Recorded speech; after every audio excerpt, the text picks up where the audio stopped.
السلام عليكم ورحمة الله وبركاته. سو دواada saaxiibayaal halka aad naga daawanaysaan waa bartaan YouTube ku leenahay maskax kubciyo official.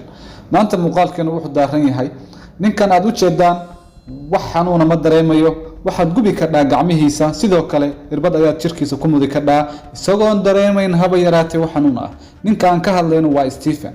Wuxuu ku nool yahay dalka Mareykanka, gaar ahaan magaalada Washington DC. Wuxuu ku dhashay xaalad naadir ah oo lagu magacaabo congenital insensitivity to pain oo loo soo gaabiyo CPI. haddii aan idin faahfaahiyo xanuunkan waa mid naadir ku ah dunida 125 milyan oo caruur ahba waxa laga helaa mid ka mid ah. markii uu Stephen yaraa waalidkiis waxay ku arkeen waxyaabo la yaab leh uu samaynayo. markii ay ilkuhu u soo baxeen wuxuu qaniini jiray carabkiisa isagoo kala joojin jirin qaniiniyada xitaa haddii uu dhiig ka yimaado. waalidkiis oo yaaban waxay u qaadeen cusbitaalka. dhakhtarkii ayaa wuxuu damcay oo isku dayay inuu tijaabiyo unugan xanuunka haya.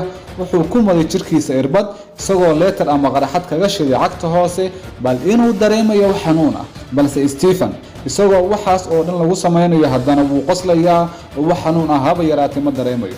sidaas ayuu ku weynaaday isagoo waxyaabaha dadku ka baqaan dhankiisa ay caadi ka ahaayeen. wuxuu ka boodaa meelaha dhaadheer oo ay adag tahay qof caadi inuu ka boodo.